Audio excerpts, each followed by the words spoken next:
ఒక ప్రశాంతమైన చిన్న గ్రామంలో రవి అనే చిన్న బాలుడు ఉండేవాడు. అతనికి కొత్త ప్రదేశాలు, రహస్యమైన వస్తువులు అన్వేషించడం చాలా ఇష్టం.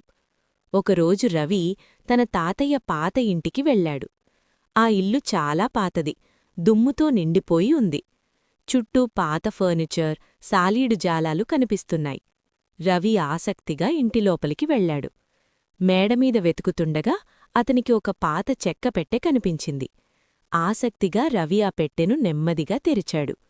పెట్టె లోపల ఒక అద్భుతమైన బంగారు గడియారం ఉంది.